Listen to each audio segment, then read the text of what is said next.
বিসমিল্লাহি আলহামদুলিল্লাহ ওয়াসসালাতু ওয়াসসালামু রাসূলিল্লাহ সাল্লাল্লাহু আলাইহি সাল্লাম। বন্ধুগণ, দুই ব্যক্তির মধ্যে ঝগড়া লাগা তদ্বির।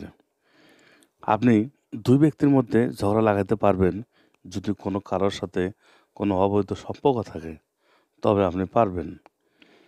আর যদি দুই স্বামী স্ত্রীর মধ্যে ঝগড়া লাগান, তাহলে এটা খুব পাপের কাজ হবে, এটা পাপ হবে। আর এই পাপের কাজ করা যাবে না। সেই ক্ষেত্রে আমি কোনো অনুমতি দেব না। আমি রফিকুল ইসলাম তান্ত্রিক। বন্ধুগণ, অবৈধ সম্পর্ক, অবৈধ মেলামেশা দূর করতে এই তদবিরটা ব্যবহার করলে মনে হয় না পাপ হবে। দেখুন, অনেক অনেক শিক্ষিত পরিবার আছে যে তারা কবিরাজি জানে না, বোঝে না, কিন্তু তার স্ত্রী সেই স্বামীর অবাধ্য। স্বামীকে না জানিয়ে বিভিন্ন জায়গায় যাচ্ছে, অন্য পুরুষের সাথে কথা বলতেছে। এটা একটা অবৈধ চলাফেরা আর অন্যান্য। আপনি এমন অবস্থায় যদি এই তদবিরটা করেন, ইনশাল্লাহ দেখবেন যে দুই দুই ব্যক্তির মধ্যে বিচ্ছেদ অর্থাৎ ঝগড়া সৃষ্টি হয়ে যাবে। ঝগড়া, এই ঝগড়ার মাধ্যমে দুই ব্যক্তি সম্পূর্ণ আলাদা হয়ে যাবে ইনশাল্লাহ। কিভাবে আপনি এই তদবিরটা করবেন আমি সম্পূর্ণ নিয়ম বলে দেবো ইনশাল্লাহ। আমি তার আগে বলবো, যারা নতুন তারা অবশ্যই সাবস্ক্রাইব করে রাখবেন, পাশে থাকা বেল আইকনটি বাজিয়ে দিবেন, সবার আগে নোটিফিকেশন আপনার মোবাইলে চলে যাবে। চলুন বিস্তারিত বলি। এই যে উর্দুটা লিখতেছে, এই উর্দুটা কিন্তু লেখা যাবে না। এটা যারা পাকিস্তানি ভাই আছে, যারা যারা হিন্দি আছে ইন্ডিয়ান, তাদের জন্য। আপনি অবশ্যই এই তদবির দ্বারা 100% পাবেন। কোনো হাদিয়া নেই। হাদিয়া আপনি দিবেন, কোনো ফকির মিসকিনকে হাদিয়া দিয়ে দিবেন। কবিরাজকে টাকা দিবেন আপনি, কবিরাজ যত টাকা খেয়ে আপনার মোবাইলে বলং মারে রাখবে, কবিরাজ তো আপনার ফোন রিসিভ করবে না। ওগুলো ঝামেলা না করে আপনি নিজেই এই তদবিরটা করেন, ইনশাল্লাহ হবে। একবার যদি না হয় তাহলে আপনি আরেকবার চেষ্টা করবেন, হবে। যখন আমরা নতুন ছিলাম তখন আমাদের বেলা এরকম হয়েছে যে একটা নকশা আমরা বারবার লিখতাম, কাজ করতাম, কাজ হইতো না।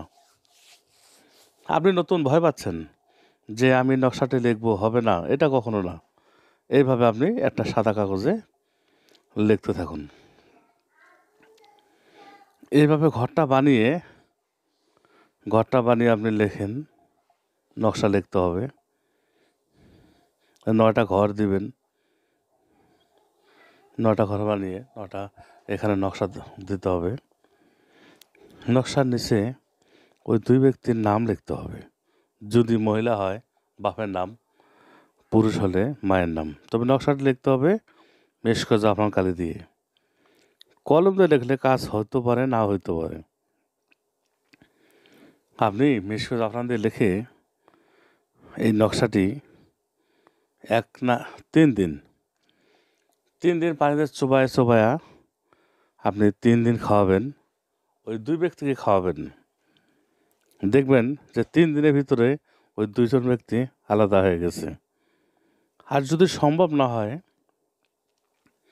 যেটা সম্ভব না 3জন ওই পানিতে চোবায় খাওয়ার মতো, তখন আপনি কী করবেন, যে শনিবার যে মরে গেছে ওই শনিবারে মরার কবরের সামনে আপনি ওই শনিবার যে মরে গেছে ওই ব্যক্তির কবরে যদি এই তাবিজটা, তখন লিখতে হবে কিন্তু ছাগলের চামড়া লিখতে হবে, শুধু কলম দিয়ে।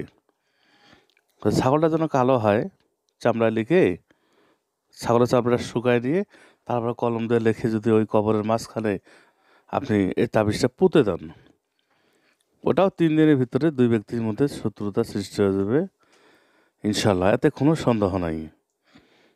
আপনি ভয় পাচ্ছেন, এত সহজ নকশা যদি লিখতে না পারেন তাহলে তো আপনার দ্বারা কোনো কিছু সম্ভব না। নকশার নিচে অবশ্যই ওই দুই ব্যক্তির নাম লিখবেন। এটা কখনোই লিখতে ভুলবেন না, কেননা আছে যে নাম ছাড়া কিন্তু কোনো কাজ হবে না। আর এইটি নকশা লেখার সময় অবশ্যই আপনাকে নিরামিষ খেতে হবে, কোনো মাছ মাংস খেলে আপনার কাজ হবে না। আর নকশাটি লিখবেন শুধুমাত্র আপনি জানবেন। অনেক মানুষ আছে যে একটি নকশা লিখলো, কাজ হয়ে গেল, হওয়ার পর সে সবাইকে বলল যে না আমি অনেক কিছু জানি, অনেক কিছু বুঝি। আসলে এটা করা যাবে না, কারণ হচ্ছে এটা একটা আত্মাদিক জগতের শক্তি, মোয়াক্কেল জিন। এখানে নকশার ভিতরে কোনটা জিনের নাম আছে ওটা আপনি নিজেও বুঝবেন না। যেহেতু আমি কবিরাজ তান্ত্রিক, আমি বুঝবো, কিন্তু আপনি বুঝবেন না। এই কারণে কাউকে বলা যাবে না। দেখা যাচ্ছে যে লাভের চেয়ে ক্ষতির সংখ্যাটা আপনার মধ্যে বেশি হয়ে যাবে। বন্ধুগণ, সবাই ভালো থাকবেন। ভিডিওটি দেখার জন্য অনেক ধন্যবাদ।